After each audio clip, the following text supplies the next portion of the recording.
आज हम लोग परमाणु संरचना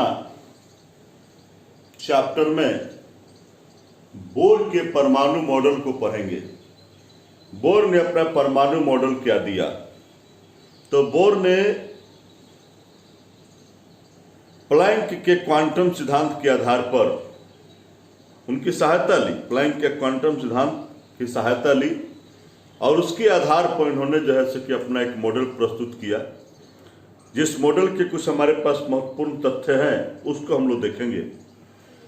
सबसे बड़ी जो प्रॉब्लम थी जिसके पहले हम लोग पढ़े थे रदरफोर्ड के परमाणु मॉडल, तो वहाँ पर मुझे डर था कि कहीं इलेक्ट्रॉन जो चक्कर लगा रहा है नाभिक के चारों ओर, तो उन्होंने बताया था कि सर्पिल पथ में चक्कर लगाता है, इसलिए हमें डर था कि कहीं सर्पिल पथ में चक्कर लगाता है तो कहीं वह जो है सो कि अपना बैलेंस खो न दे और परमाणु के नाभिक में न गिर जाए और परमाणु जो है नष्ट नहीं हो जाए। यह हम को वह डर था। उन्होंने सर्पिल पथ को कहा था, इन्होंने स्पष्ट कहा, बोर साहब ने स्पष्ट कहा कि नहीं भैया, सर्पिल पथ नहीं, ये इलेक्ट्रॉन जो है नाभिक के चारों ओर एक निश्चित कक्ष में चक्कर लगाते हैं। तो हम लोग जान यही निश्चित कक्ष देख रहे हैं नाभिक के चारों ओर। तो इस कक्ष का भी डिफिनेशन बता दिया हमने कि नाभिक के चारों ओर का वह वृत्तीय पथ जिस पर इलेक्ट्रॉन क्या करता है, चक्कर लगाता है, इसी को कक्ष कहते हैं, कक्षा कहते हैं, सेल कहते हैं, ये सब टर्म से इसको विभूषित करते हैं हम लोग। तब पहली बात उन्होंने बताया कि नाभिक के चारों ओर इलेक्ट्रॉन किसी निश्चित कक्ष में ही चक्कर लगाते हैं। जो रदरफोर्ड साहब ने कहा था सर्पिल पथ, उसको सीधे ये नकार रहे हैं।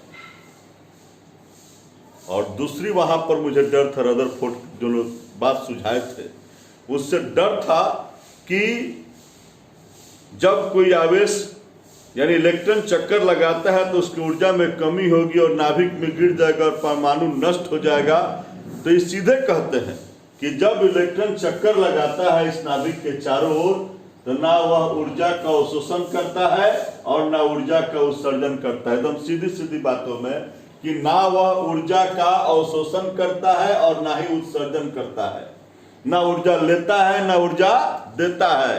तो हम एकदम निश्चिंत हैं कि भाई ऊर्जा में जब हेरा फेरी होगा ही नहीं तो फिर इलेक्ट्रॉन का नाभिक में गिरने का प्रश्न ही नहीं है। यानी परमाणु की स्थायित्व के बारे में उन्होंने बताया कि परमाणु इस प्रकार से स्थायी है। और तीसरी बात कहते हैं कि भैया ऊर्जा का अवशोषण या उत्सर्जन होगा, लेकिन कब होगा? जब इलेक्ट्रॉन एक कक्ष से दूसरे कक्ष में, इससे इस पर कूदे चाहे इससे इस पर कूदे, माने एक से दूसरे कक्ष पर जब वो कूदा कूदी करता है तभी जाकर जो है से ऊर्जा का अवशोषण या उत्सर्जन होता है। और खोलकर बताया कि कब अवशोषण होता है और कब उत्सर्जन होता है। तो जब इलेक्ट्रॉन निम्न कक्ष से उच्च कक्ष पर, ये लिखे हैं कि निम्न कक्ष से उच्च कक्ष पर, निम्न से 3 से 4 पर, चाहे 4 से 5 पर, निम्न से उच्च कक्ष पर कूदता है तो वह ऊर्जा का शोषण करता है। और जब उच्च से निम्न पर 5 से 4 पर, चाहे 4 से 3 पर, जब उच्च से निम्न पर कूदता है तो वह ऊर्जा का उत्सर्जन करता है। एकदम क्लियर कट बात कहे, लेकिन हम लोग कंफ्यूज कर जाते हैं कि कब निम्न से उच्च पर जाता है तो अवशोषण, उच्च से निम्न पर आता है तो उत्सर्जन, लेकिन कुछ देर के बाद कंफ्यूज कर जाए। हम आपको इसके लिए एक बहुत बढ़िया आपको ट्रिक देते हैं कि जब हम लोग साइकिल लेकर जब हम लोग ऊंचाई पर चढ़ते हैं यानी निम्न से उच्च पर चढ़ते हैं तो अपने शरीर के सारा बुत्ता को अवशोषित करते हैं, याद रहेगा।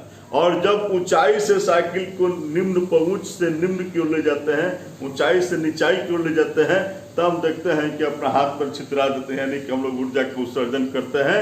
यानी कि ऊंचाई से उच्च से निम्न की ओर ऊर्जा का उत्सर्जन और निम्न से उच्च की ओर ऊर्जा का अवशोषण। अब नहीं भुलाइएगा, मैंने ट्रिक दे दिया है, ठीक है। ये भी क्लियर हो गया।